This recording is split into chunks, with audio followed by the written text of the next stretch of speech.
So, I've been watching a lot of these WalkAway videos the past couple days, and I thought maybe I should add my own voice and my own story to this. Let's go back 10 years. In 2008, Bush was on his way out as president.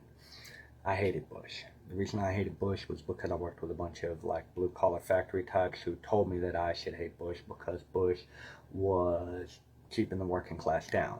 I played in punk bands. All my favorite punk bands told me I had to hate Bush because he was just the most evil Republican ever. Bad Religion, No Effects, all those types of bands. So I hated Bush. I was reading books by Howard Zinn, Noam Chomsky, reading the Crime Think books. I was very hard leftist. I was so afraid that a religious right was going to take over like a Nazi regime. Just so afraid of this religious right thing. So anyhow, I was basically Antifa in training.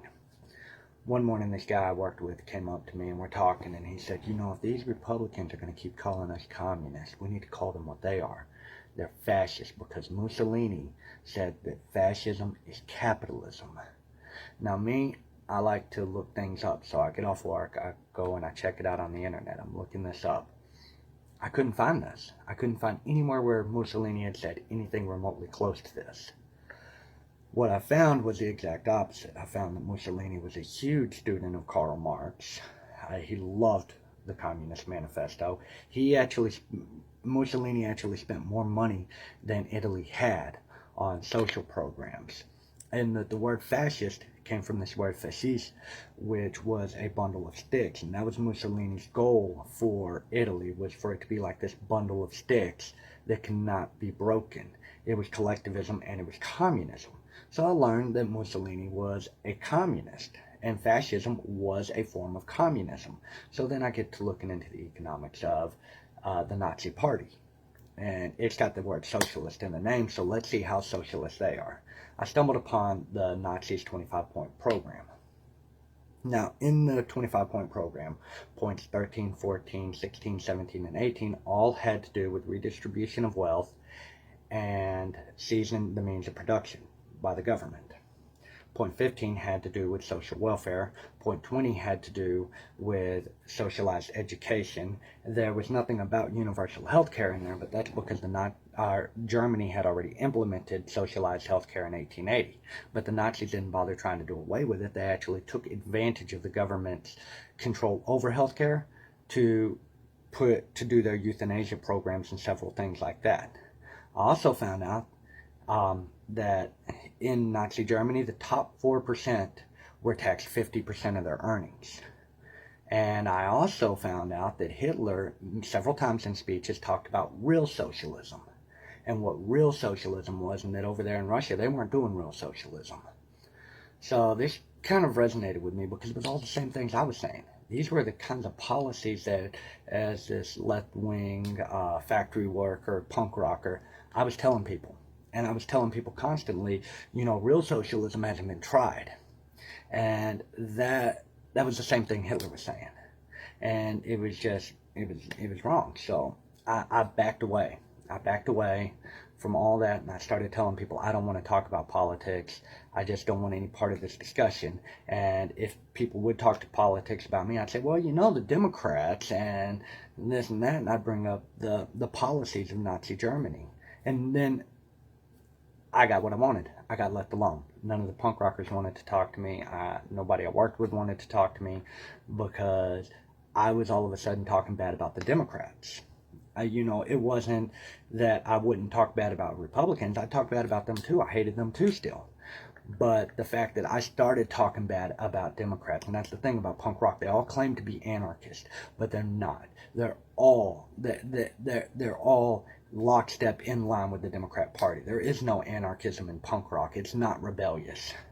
So I got left alone, and that's cool because all I really wanted to do was just read comic books, watch movies, and be entertained. And for several years, that's what I did. And I started talking to people I wouldn't normally talk to before. And I found out that this religious right that I was so scared of was a boogeyman. It didn't exist. That the religious right is the Westboro Baptist Church. It's a church of 50 people out in BFE who show up every now and then to protest a funeral. That's the religious right that I was so scared of. It didn't exist. It was a boogeyman. It's a boogeyman passed around by the left that these big churches are going to come and take all of your freedoms. So a few years ago, I started noticing that there's a lot of overtly progressive messages in the comic books I'm reading. And I'm talking to a friend about this, and he says, oh, that's what SJWs do. They'll infiltrate an industry, and they'll use it to bully their message across to you. And if you don't believe in their message, they'll say, well, you have no business reading our art form or being involved in this hobby. So I was like, what's an SJW? And so he links me to a YouTube video that leads to another one, another one, another one. I get red-pilled. I'm straight down the rabbit hole. In 2 weeks, I can tell you everything about Gamergate and this culture war. And I started seeing, with these SJWs, I started seeing a lot of the person I used to be.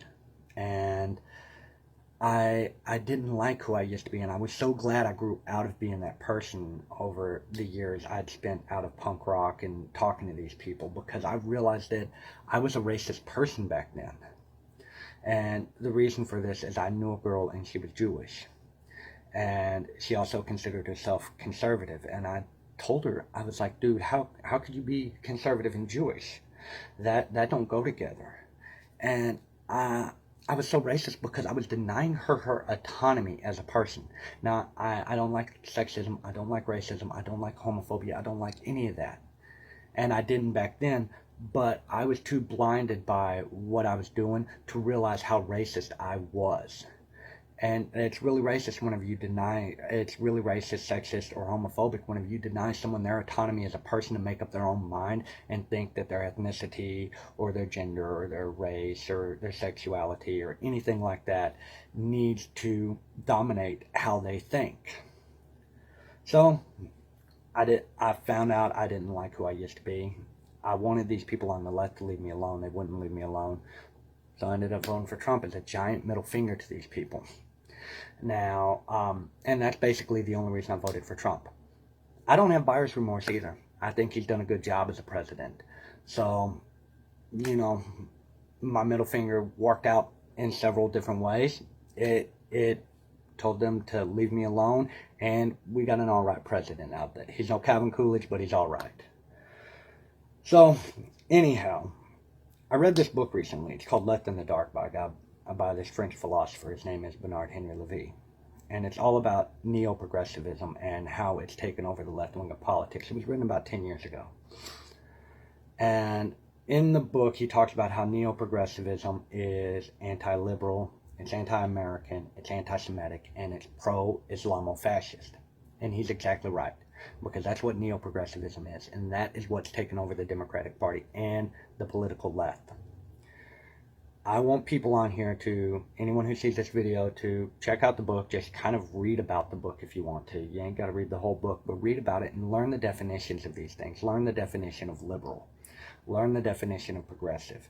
And see that a lot of you people out there who are talking about, oh, I can't be a liberal anymore because on the left this is going on. There is no liberal policies going on the left.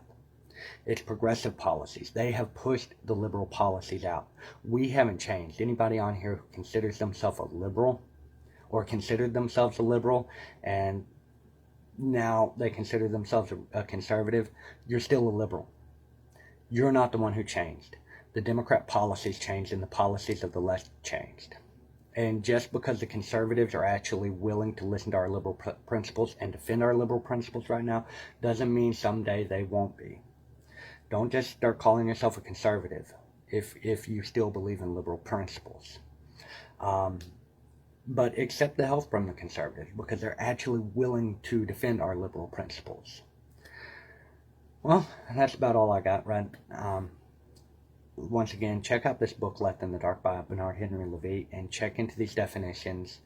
And until the left is willing to listen to liberal principles and implement liberal principles instead of bowing to the neo-progressives, we all just need to walk away. And if the right is willing to give us a home, maybe that's where we need to be.